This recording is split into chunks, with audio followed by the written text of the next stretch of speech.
Hi,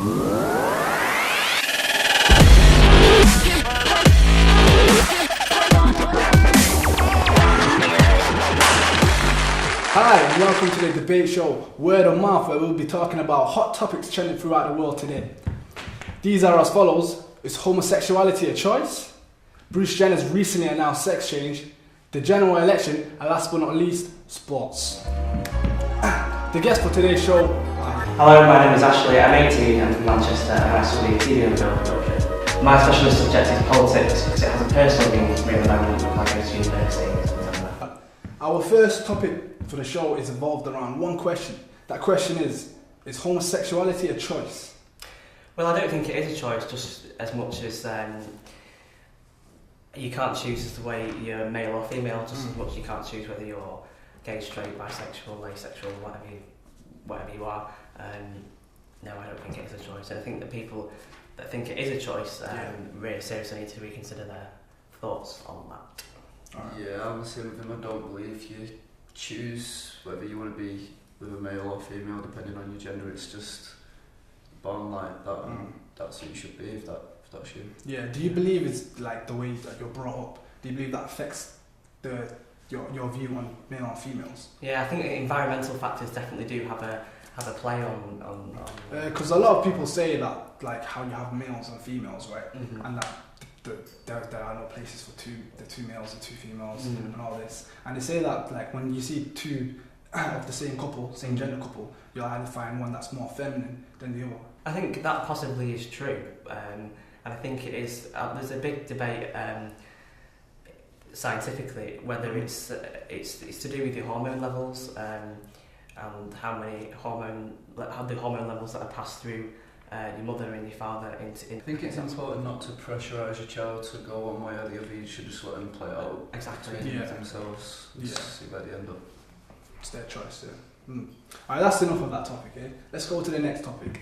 Our next topic of the show is sports. Chelsea winning the league. What's your view of Chelsea winning the league? I can't say that they didn't deserve to win it this year because they have played better than every other team in the Premier League. I think at times they've played a bit boring football, like tactical wise. They've been 1-0 up and decided to sit behind the ball and just see it out. But yeah, they've deserved it. They've played solid all season, just a bit boring. Yeah, I agree with him really. I think that it's been a good season and they've been consistent throughout the whole season. But I think it was quite boring football. But to be honest, their team is more tactical, don't you think? Yeah, well, they've got Mourinho as a manager. Yeah, he's a very clever man. So, what teams do you support, eh? What team do you support? Arsenal. Arsenal, yeah. right. Well, I'm a United fan, me personally. Oh, and guess there was a match yesterday against Arsenal and United. Yeah. So, what's the view on that match, you think? I think United played quite well actually. I think we probably had about 60 minutes better off than Arsenal were, and I think we 1-0 up, we deserved that. I think we should have took home the 3 points. It was a bit unfortunate that Arsenal managed to grab an equaliser through an own goal. I think that Arsenal should have won.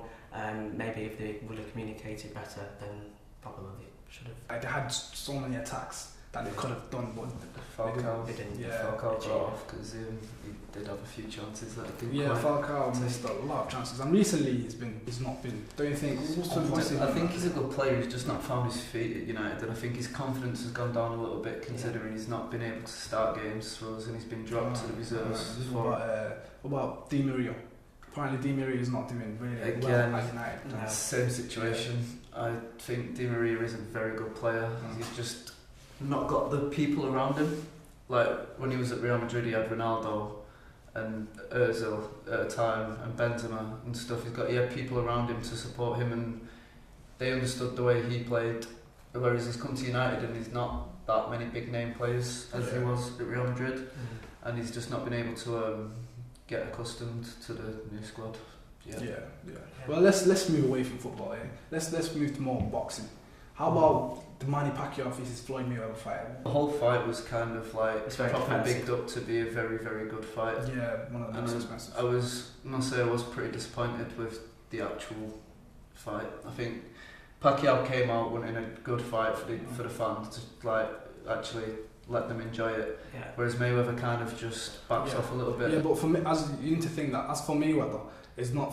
He doesn't want to make make sure the fans enjoy the match. For him, he wants to win. That's his view. And he was playing more tactical, don't you think? Yeah. Tactically, he did play well. Yeah. Very true. Yeah. That's what the fans a lot of people betted on Manny Pacquiao. People thought he would have actually did it and broke Floyd Mayweather's record. Yeah. But there's been a lot of speculation over the fight, hasn't there? Anyway, with Mayweather controlling most of the regulations for the fight. And the ref, something to do with the ref. Yeah, he actually brought in the referee. The panel, the judges. Yeah.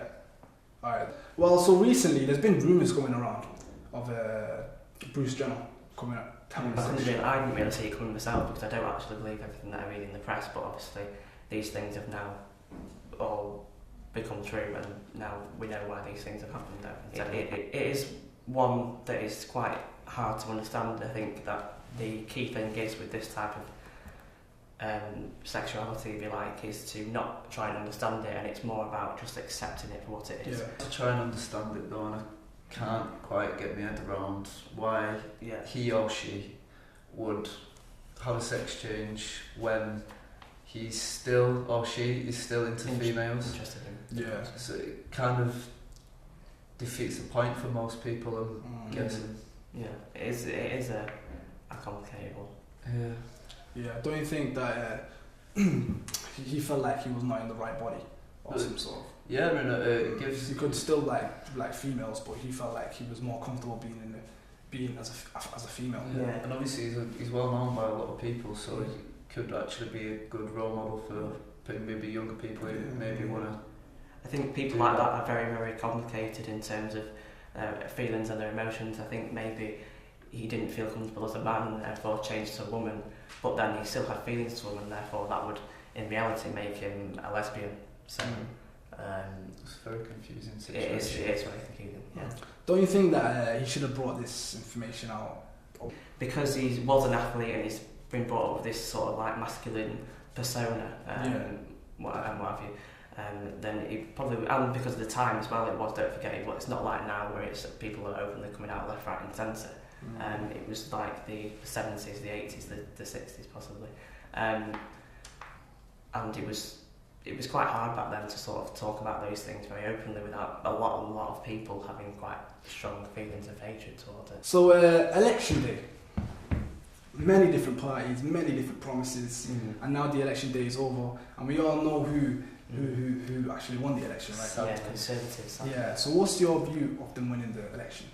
I personally don't think they should have won at all. I think in the past 5 years that they've been in Parliament, they've said that they were going to do a lot of things, exactly like you said, do a lot of promises, make a lot of promises, which they haven't actually fulfilled. And I think that they've destroyed the NHS and they've made too many cuts to working class people, and I think that is affecting working class people quite considerably, and I think it's going to get worse over the coming months, 5 years.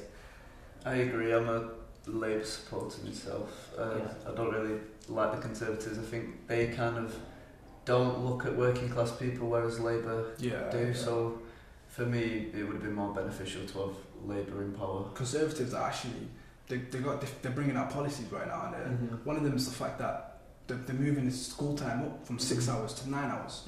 So what's your views on that? I think it could possibly have quite a detrimental effect on the way that young people learn, because I think the normal school day is 6 hours long, and I think even that in itself is quite a lot of information to take in that amount of time. Maybe if it was longer and there's more teaching hours and stuff like that, then obviously there's going to be even more information for people to take in. I think that might just make people maybe who have learning difficulties or things like that not be able to cope with a level of intellectual knowledge going into them. I think people need time to rest and then go back into it. So if they prolong it, there's the likeliness is they're not going to be able to actually keep in mind what has actually been told, what they've actually been taught during lesson. They're not going to be able to keep it in there. It's just going to be in one ear out the other, because nobody at that age has got an attention span long enough to sit through 9 hours of school. But then again, we have got to compete with all the other countries, such as like Hong Kong and China and all those countries who have massively high educational standards. We have got to compete with that. I think it's, for David Cameron, it's finding a balance to whether necessarily increasing the amount of hours kids spend in school is going to be a good thing or a bad thing. Well, that's still for a debate, isn't it? Yeah. So you two are Labour supporters, right? Yeah. So what do you think about Ed Miliband as a leader? I think it's hard because me personally, I'm a Labour supporter and I don't think he's a suitable leader. I don't think people can take him seriously, for one, and I don't think people just kind of don't like him for no particular reason, and that like kind of just puts him off. I think David Cameron and the rest of the parties are more brash and more aggressive and more insulting towards the other parties, whereas Ed Miliband's more laid back, and maybe people take that as him being sort of soft and not being able to fulfil these policies. But I think if he was in Parliament, then he could fulfil these policies. I believe it's the same, to be honest. I believe Ed Miliband's picture persona. I believe he had a very, like, as you said, most of the people did not vote for him because just because the way he is. Like, they didn't even think about the policies. They just thought, I don't want Ed Miliband to be the next prime minister. I'm not having that. And that really made a big difference. Like, I was very surprised when after election day when we found out the results, the difference between the seats with Conservatives and Labour was massive. It was a massive difference, and I was very surprised with that. I think a big part in that is probably the SNP coming more into power. A lot of the people from Scotland who used to vote for Labour are now voting for the SNP instead, and that's obviously took away Labour's votes and made it quite. Thank you guys. Well, that's it for this wonderful show. However, you can follow us on Twitter, Word of Mouth, and like us on Facebook, and we'll keep you up to date with the upcoming features and events. Thank you, and good night.